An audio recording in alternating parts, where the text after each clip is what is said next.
আমি বিভিন্ন পেশাজীবীদেরকে নিয়ে অ্যানালাইসিস করেছি। আমি দেখেছি একজন কৃষক 40 বছর হাড়ভাঙ্গা পরিশ্রম করে যেই পরিমাণ অর্থ ইনকাম করে, একই পরিমাণ ইনকাম একজন চাকরিজীবী করে 30 বছরে। 30 বছর একজন চাকরিজীবী যেই পরিমাণ অর্থ ইনকাম করে, একই পরিমাণ ইনকাম একজন প্রবাসী করে 20 বছরে। আবার প্রবাসী 20 বছরে যে টাকা ইনকাম করে, একই ইনকাম একজন ব্যবসায়ী করে মাত্র 15 বছরে।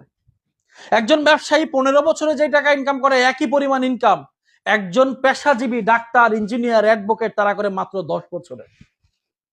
আমি অ্যানালাইসিস করে দেখলাম একজন পেশাজীবী 10 বছরে যে টাকা ইনকাম করে, একই পরিমাণ ইনকাম একজন নেটওয়ার্কার আদার্স পিপল টাইমকে কাজে লাগিয়ে, অসংখ্য মানুষের একটা টিমের সময়কে কাজে লাগিয়ে একই পরিমাণ ইনকাম একজন নেটওয়ার্কার করে মাত্র 5 থেকে 7 বছরে। আরো মজার বিষয় আছে, 40 বছর পর কৃষক কাজ বন্ধ করে দিলে তার ইনকাম বন্ধ হয়ে যায়। 30 বছর পর চাকরিজীবী চাকরি ছেড়ে দিলে ইনকাম বন্ধ হয়ে যায়। 20 বছর পর প্রবাসী দেশে চলে আসলে ইনকাম বন্ধ হয়ে যায়। 15 বছর পর দোকানদার শাটার বন্ধ করে দিলে ইনকাম বন্ধ হয়ে যায়। 10 বছর পর ডাক্তার রোগী দেখা বন্ধ করে দিলে ইনকাম বন্ধ হয়ে যায়।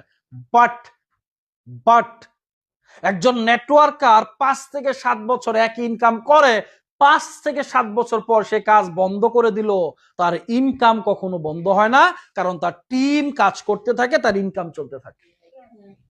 আপনাকে বুঝতে হবে, রিয়েলাইজ করতে হবে আপনি কেন এই বিজনেসটা করবেন।